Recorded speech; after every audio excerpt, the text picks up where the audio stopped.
Salut la compagnie! Ça fait un petit moment qu'on ne s'est pas fait une vidéo ensemble. La semaine dernière, on ne se l'est pas faite. Cette semaine, on se retrouve. Alors, moi, j'ai entrepris un nouveau projet avec ceux qui nous suivent. Ça s'appelle Étudions ensemble. Et j'essaye une fois par semaine de faire une vidéo en live où je propose aux gens de se réunir pour pouvoir interagir, me laisser des commentaires, dire je suis pas d'accord, tu dis n'importe quoi et tout. Et c'est vachement sympa parce que du coup on arrive à être, je crois que notre record c'était 17 en ligne, et la semaine dernière c'était 10, ce qui est déjà pas mal, d'accord? Alors cette semaine on va traiter d'une paracha qui est la paracha Rougot. Hop, on est reparti, c'est pas possible. 47e vidéo je crois, 48e. J'ai Il y a plus d'école de toute façon. Ouais, mais alors j'en ai parlé ce matin. Non. Paracha du coup. Paracha, ah c'est pour ça qu'elle a vu Roukat ici, tu t'es fait piéger. Non, c'est parce que. La paracha de tonton, de votre tonton, mon frère, Balak. Mon frère, pas Balak, il s'appelle Balak, il s'appelle Nadav. Oui. Mais c'est la paracha de tonton Nadav et la paracha de Balak. Est-ce que, puisque vous n'étiez pas à l'école, d'accord, même si j'en ai un petit peu parlé ce matin, est-ce que vous vous souvenez ce qui s'est passé par le Balak? Non. Ah, moi je sais, parce que ma copine elle a eu sa bat mitzvah et elle a parlé de ça. Alors, C'était. vas-y. Il faut que je me rappelle, parce que c'était quand même il y a longtemps. Non, mais ça va, on a le temps. On a 2 heures devant nous. Vas-y, rappelle-toi tranquille. Attends. Alors, parlez. Alors, qu'est-ce qui s'est passé? La semaine dernière, on a fini par la Roukat. Alors, en France, on répète encore une fois que vous avez une période de décalage. Donc, pour vous, c'est Roukat, ça vous permet de préparer. Mais je referai un live cette semaine uniquement sur Balak, ce qui vous proposera d'intervenir pour la semaine à venir.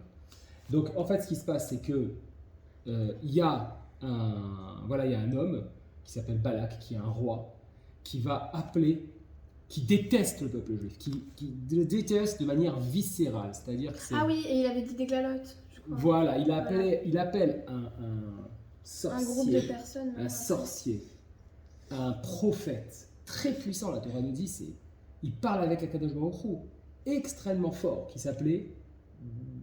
Non, pas Bibi. Bibi Netanyahu. Non, n'importe quoi, qui s'appelait Bilam. Ah, D'accord? Bilam. Il s'appelle Bilam. Et il l'appelle et il lui dit, tu sais quoi? Tu vas aller vers le peuple Et d'Israël. leur envoyer un sort. Exact, Leur faire Smouli Qatar. exactement. Tu vas les maudire. Yves Gardium Leviosa. Voilà, tu vas les maudire. Et comme ça, ils vont tous être détruits. Et dans la Je Metrama. veux tuer tout le peuple juif. Mais pourquoi il les déteste? Ah, c'est une très très bonne question. Pourquoi il les déteste? Sache que dans l'histoire du monde, c'est pas la première fois qu'un homme s'est levé, parfois À mon même, avis, parce que. parfois même une femme, mais c'est pas la première fois qu'un homme a détesté le peuple juif. Qu'est-ce que tu as à dire? Parce qu'en fait, il gagne une tonne de milchamot. Peut-être. Ah, alors justement, a fortiori, à Ou plus forte raison. peut-être qu'il était ami avec un peuple que eux ils ont détruit. Peut-être, mais en tout cas, au point, justement, moi je dirais à plus forte raison, si, je sais pas moi, si je bats tout le monde autour de moi, ça paraît logique que du coup, j'ai pas envie de Il y faire a de- tout le monde qui le déteste. Peut-être qu'en fait ils Mais non, mais détestent je pas. vais ils avoir vont- peur. Les gens, ils vont avoir peur de moi si je bats tout le monde. Bien sûr. Normalement, ils devraient avoir peur des bénis Israël puisqu'ils ont combattu. Justement, sur quelle Parce guerre que- on finit avec la paracha Roukat? On finit sur une guerre qu'il y a eu. C'est le peuple de Combien de Moab. peuple il a battu? Attends, c'est le peuple de Moab, ok? Que Moshe arrive et il dit au peuple de Moab, s'il te plaît, laisse-nous passer. Ah, mais oui, c'est vrai. Et qu'est-ce qui se passe? Moab, il dit quoi? Il dit, je crois qu'il lui avait dit, on échange un truc, non? Non, il lui dit non, ça se passera pas comme ça. Si tu viens, on va te mettre une fessée, il dit à Moshe. Ah oui, c'est vrai. Israël arrive, il dit, ah, on va nous mettre une fessée. Israël arrive, bram, fessée complète, il massacre Moab, boum. Alors attends, 2 secondes, Balak il entend ça. Genre, Moshe il est venu parler au peuple de Moab et à son roi en disant gentiment, laisse-nous passer. Il l'entend, parce que ça se savait, que ça se Mais passe pas comment comme avant ça. il faisait des sorts? Attends, mais là, c'est pas la question, chouchou, tu mélanges tout, 2 secondes, on finit. Et du coup, mais par contre, c'est une excellente question. Comment ça se fait qu'aujourd'hui on peut pas alors qu'avant ils en faisaient? Oh, t'envoies du très très Tu lourd. peux pas prendre un bâton dehors et faire Yves Gardium Leviosa et quelqu'un va s'envoler. D'abord, Ça j'ai pas marche dit pas. qu'il avait dit Yves Gardoum, Lévi Ossam, je sais pas quoi. Ok, j'ai pas dit qu'il a dit ce sort-là, j'ai dit qu'il a Mais maudit. il a quand même fait des sorts. Il a maudit, il a utilisé la parole. Mais laisse-moi juste finir. Il a Donc... maudit avec un sort. Non. Non, La parole c'est comme un sort. C'est fort. Écoutez ça parce que c'est très très puissant. Parce qu'avec la parole, on peut faire beaucoup de choses. Vous savez qu'on pouvait tuer les gens avec une parole? Exact. C'est ce qu'il va lui demander Balak. C'est pas lui qui t'avait appris ça? C'est Moi, j'ai Balak. appris ça à l'école. C'est Balak qui demande ça à Bilam. Il demande à Bilam, va et maudis, toi qui as une force dans la parole, toi qui es en contact avec Dieu, va, et c'est ce qui va se passer. Mais Bilam, c'est un goy. Bilam, c'est un goy. Alors comment ça se fait qu'un goy est avec Hachem? Et j'avais Tu appris me ça. mélanges la tête à la place de me faire comprendre. C'est tout l'inverse, chérie. C'est là où je veux qu'on en vienne. Tu viens de poser les deux merveilleuses questions de la paracha. Comment ça se fait que on parle d'un goy, Balak et Bilam, on en fait toute une paracha? Myriam, la semaine dernière, elle est Nifteret, on en a fait un pasouk ou deux pasouks. Myriam, la sœur de Moshe. Moshe et Aaron, ils n'ont pas le droit de rentrer en Israël. Quand je vois il fait 10 psukim là-dessus. 10 psukim. Balak arrive avec Bilam. Balak le roi, Bilam le prophète et sorcier. Et quoi? Une paracha entière. Et quel peuple il est? Un peuple qui haït les Bnei Israël, qui les déteste de manière horrible. À tel point que Bilam, qu'est-ce qui se passe? Il dit, en fait, si tu veux, il y a toute une équipe de personnes qui viennent à la rencontre de Bilam et qui dit, voilà, le roi Balak, il a demandé que tu fasses ça. Qu'est-ce qu'il fait Bilam? On va raconter rapidement. Il dit, on va passer la nuit, restez avec moi. Je vais voir si Hachem, ce qu'il me dit. Est-ce qu'il faut que j'ai des gens plus importants que vous, des ministres ou autres, ou est-ce que ça suffit? Hachem, il vient en sommeil à Bilam, il lui parle, il lui dit, tu ne peux pas maudire mon peuple. Il est protégé. Et à la fin, il avait fait comme Bilam, il déteste tellement les Juifs, tellement, qui s'en fiche. aussi, autant que Balak, si ce n'est plus, qu'il ne prend pas en compte, il dit, ah, je vais trouver une astuce. Ah, mais je me rappelle, après, les malédictions sont devenues des brachot, non? Ouais. Ah, Les malédictions qu'il a envoyées sont devenues des bonnes. des brachot. Et Au je voulais lieu de un dire, truc. je te déteste, c'est quand Il a tu dit dis, je t'aime. exactement. À la place de faire Yves Gardum Leviosa, il a dit je te bénis. Exact, t'as tout compris. Et papa, je crois que j'ai trouvé un truc, pourquoi ça parle de toute la paracha. Ouais. Je t'ai écouté quand t'as appris un peu la Torah, et il y avait le monsieur qui avait dit, le Rav, il avait dit, dans chaque mauvaise chose, on doit avoir la même détermination. Alors Ouais. c'est peut-être ça qu'on doit apprendre. Ah, Razak. Alors, là, c'était pas un truc sur lequel je comptais parler maintenant, mais effectivement, c'est que, si tu veux, le problème de Bilam, c'est que il avait une détermination Tu à es faire le arrivé. mal. D'accord? Mais ce qui est important, restons juste concentrés sur ce sujet-là. Voilà, sur ce point-là. Maintenant, on parle toute une paracha d'un homme, d'un roi, Balak, et de son prophète et de son sorcier, c'est la même personne, qui était Bilam, qui déteste un peuple. Comment ça se fait qu'on parle d'un goy?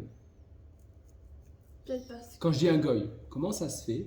Parce que goy, ça veut dire étranger, étranger de nos habitudes, de nos coutumes, ça veut dire on parle d'une autre nation. C'est pas quelque chose de péjoratif forcément. C'est juste qu'on pourrait imaginer, de manière simple et logique, que nous sommes les enfants, les Béné Israël, les enfants d'Israël, le peuple hébreu, et que la Torah nous a été donnée à nous, et par conséquent, que vient faire Balak et Bilam dans cette paracha sur des tonnes et des tonnes de psukim? Si limite il en avait fait 3, bon, ok, mais là c'est quand même beaucoup. Et pourquoi il lui demande d'aller maudire, d'aller faire comment t'as dit? Un sortilège. Un sortilège avec la parole. T'as donné les deux meilleures questions de la paracha, fiston.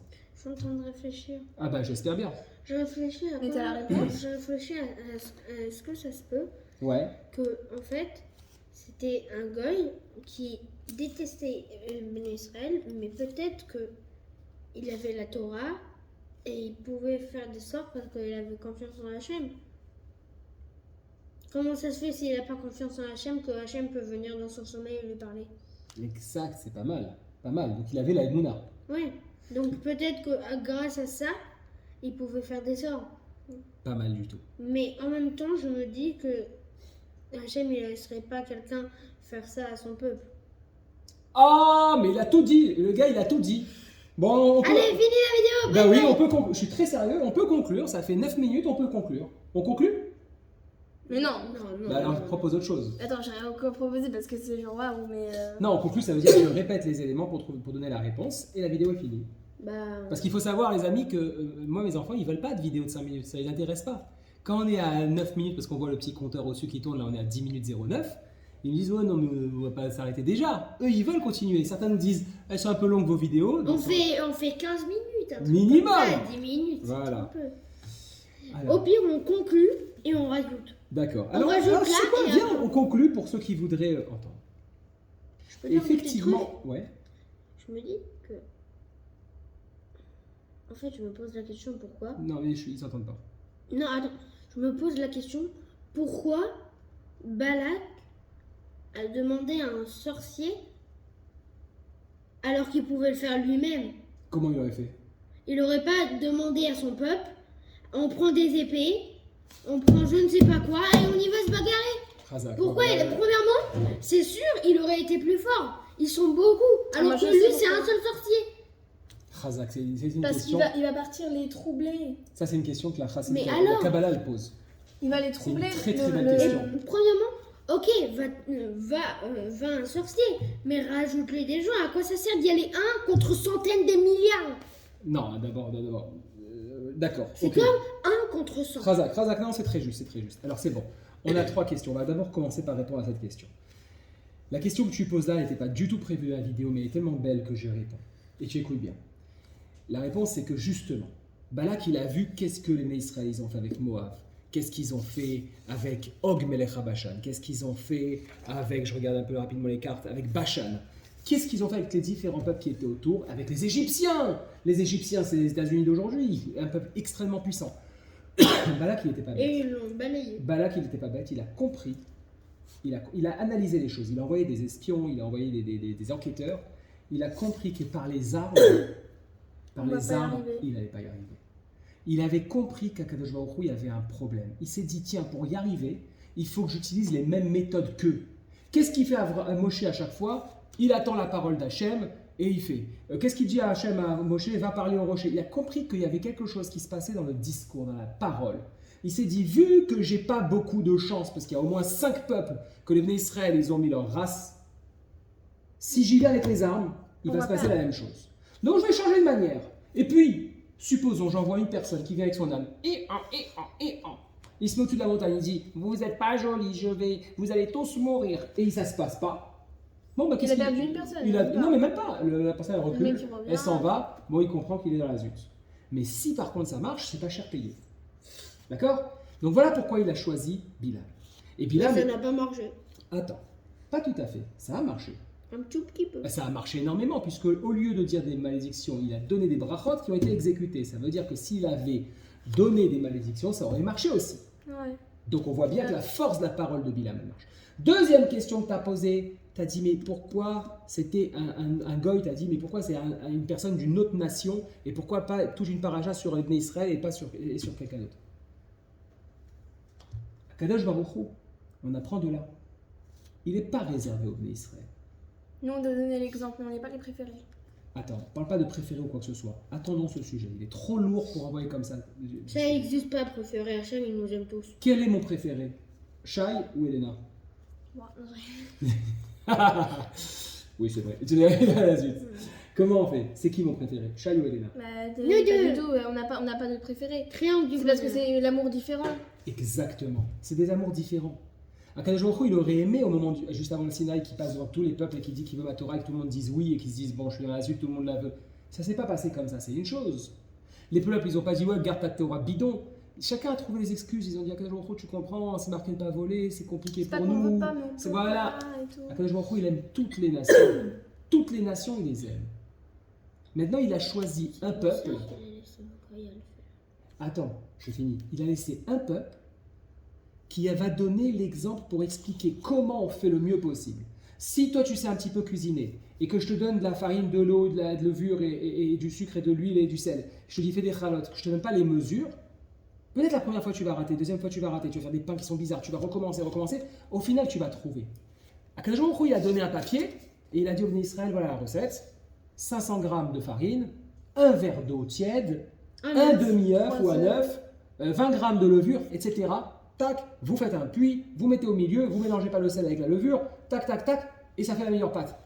Mais on voit bien qu'il y a des non-juifs des autres nations qui sont heureux dans leur vie, qui ont de l'argent, qui sont en bonne santé, qui ont des grandes familles. Le bonheur Et est même pas... peut-être mieux que nous. Et parfois mieux que nous, bien Parce sûr. que tous ceux qui sont milliardaires, ils vivent beaucoup. Oui, mais la vie, le bonheur, c'est sûr que l'argent est Par important, exemple, mais le bonheur ne se limite pas à l'argent. je sais, mais je veux Il y dire. a aussi beaucoup de gens qui sont très riches et qui sont très malheureux. Parce que supposons que tu perds tes 2 jambes et tes 2 bras et que tu es milliardaire, à quoi ça te sert? Ouais. D'accord? Ou que tu es en chaise roulante, Ras Shalom, c'est pas agréable. Donc, il ne faut pas déjà s'arrêter à l'argent. Mais bien sûr qu'il y a des nations qui s'en sortent très bien. Par contre, le chemin pour y arriver, il est plus long qu'avec la Torah. Akadosh Baruch Hu, il nous a donné une Torah, il nous a dit voilà, c'est le mode d'emploi le plus simple, en guillemets, le plus rapide pour arriver à un équilibre de la vie parfaite. C'est quoi l'équilibre de la vie? Bien sûr que c'est l'argent, puisque Akadosh Baruch Hu, il veut qu'on soit dans son monde matériel. Mais c'est aussi le sens de la famille, c'est aussi l'amour, c'est aussi le partage, c'est aussi la bienveillance. Tu comprends? C'est aussi prendre soin de soi-même, c'est aussi le mindset, le développement personnel. Trouver son équilibre au top au quotidien. D'accord?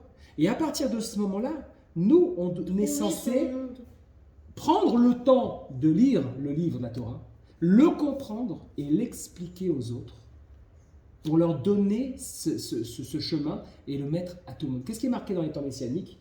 Dans les prophéties de Mashiach, c'est marqué que quand dans les prophéties de Mashiach, les autres nations, elles vont comprendre qu'elles n'ont rien à nous envier, elles n'ont pas à être jaloux, et elles vont nous aider à mieux comprendre la Torah, elles vont nous aider, parce qu'elles aussi, elles en ont besoin.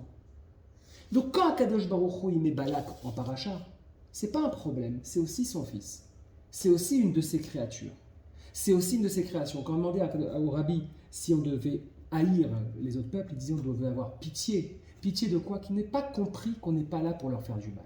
Et on le voit dans la fin de la parashat Roukat avec Moab. Qu'est-ce qui se passe avec Moshe? Et ça, c'est un message très très fort.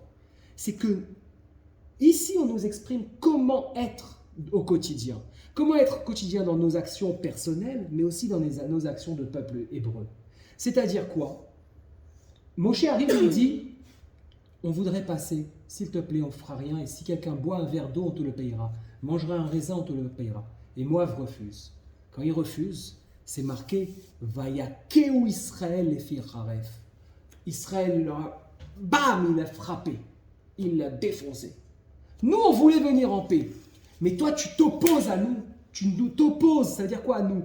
À la mission qu'on doit faire, parce que c'est pas nous qui voulons aller en Eretz Canaan, c'est Akadosh Baruch Hu qui nous envoie. On est en train de faire la mission d'Hachem. Si tu nous empêches de faire la Torah, on n'est pas en train de tourner la joue et on va prendre une claque.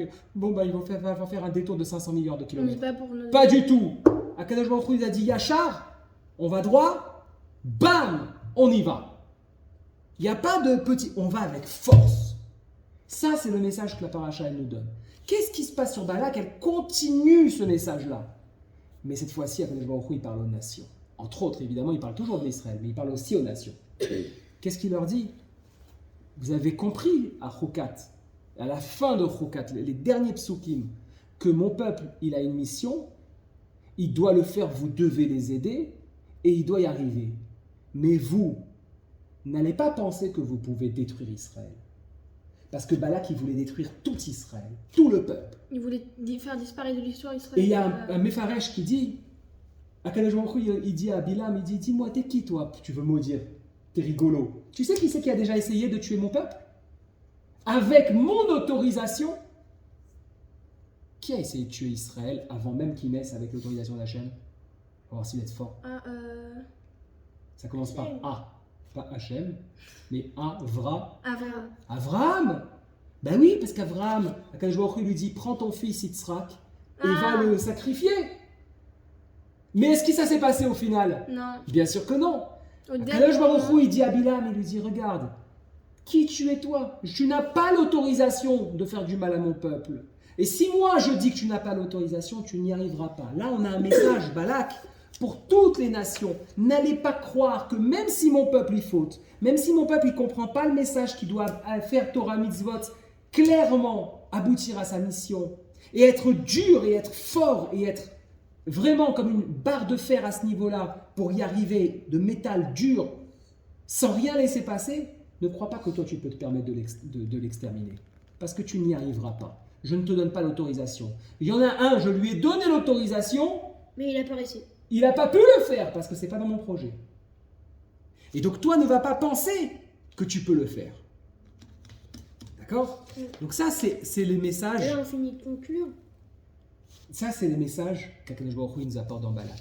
Là, on a fini de conclure. Si le peuple juif, il est uni, il n'oublie pas sa mission, il n'oublie pas qu'il est pas supérieur aux autres ou qui que ce soit d'autre, il a juste un travail à faire. Comme un Et crayon. il le fait de manière, comme quoi? Comme un crayon. Si tu prends un crayon maintenant et tu le casses, ça va être facile. Si tu en prends une dizaine, tu vas pas réussir. J'ai pas compris le rapport. Ouais, moi non plus. Quand C'est ils quoi? sont seuls, Ah, on peut pas, on peut les battre. Mais alors que quand ils sont pleins, Ils sont unis. personne quand on ne est réussit. unis des Yachad, exactement, le peuple juif, quand il est uni, mais uni dans quoi? Dans la mission que Hachem nous a donnée. Alors à ce moment-là, c'est imbattable. Et voilà qu'est-ce qui se passe dans Balak. Ici, Akadosh Baruch Hu, il donne une leçon aux nations. Il leur dit attention, Espagne, beaucoup plus tard, vous allez vouloir exterminer mon peuple, l'Espagne, lors de l'inquisition d'Espagne. Regarde Balak, il a déjà essayé, il était très fort. Personne n'y arrivera. Portugal, tu voudras le faire. Impossible. Allemagne, tu voudras aussi le faire, mais tu perds ton temps. Même si effectivement il y a des dommages collatéraux, ça veut dire il y a beaucoup de morts malgré tout. Quand Balak et Mais Bilam, ils disparaissent. ils se sont mis ensemble, combien d'Israël sont niftar? 2, Non, mais 0. 0? 6 000. 6 000? Il y en a 100 000 qui sont niftar. C'est énorme. À une époque où on sort d'Égypte, où ça y est, on a connu la liberté, on est à la porte d'Israël, on ne s'attend pas à un massacre pareil. On n'a pas des armes automatiques comme des pistolets ou autres, on se bat avec des pierres et des flèches. Voilà, donc c'est compliqué Des de tuer lances. autant d'hommes. Donc quand Des 100 000 meurent par la main du roi Balak, à travers ce qui va se passer avec Bilam et autres, c'est énorme. Et ça, on oublie de le dire. On dit juste Ah que ouais, Bilam, mais il non, voulait c'est- maudire, finalement il a béni et tout s'est bien passé. Non, non, non, entre-temps, il y a eu des choses qui se sont passées. Il y a 100 000 Hébreux qui vont être niftar à cause de cette histoire-là. Et donc, du coup, c'était un vrai massacre. Et Akadosh Baruch Hu, il dit, je sais, vous allez peut-être vous sentir fort. Vous allez peut-être penser que vous allez avoir des chances d'y arriver. Mais qui c'est qui donne la vie, qui c'est qui donne la mort? C'est moi. Exterminer mon peuple à zéro, c'est impossible. Même s'il est faible, vous n'y arriverez pas. Et entre-temps, Bnei Israël, entendez mon message. Ils n'y arriveront pas, mais il y aura des dommages collatéraux. Alors restez forts, restez unis. Et continuez votre mission jusqu'au bout. Et c'est sur ce qu'on finit. Et on dit, Et explosez la barre de like. et on vous dit Shabbat Shalom. Shabbat Shalom. Abonnez-vous. Et cette semaine, on fera un live. Les enfants, Et j'ai envie qu'on dépasse les 100 likes. Allez, on va vers les 100 likes. Shabbat Shalom. Shabbat Shalom.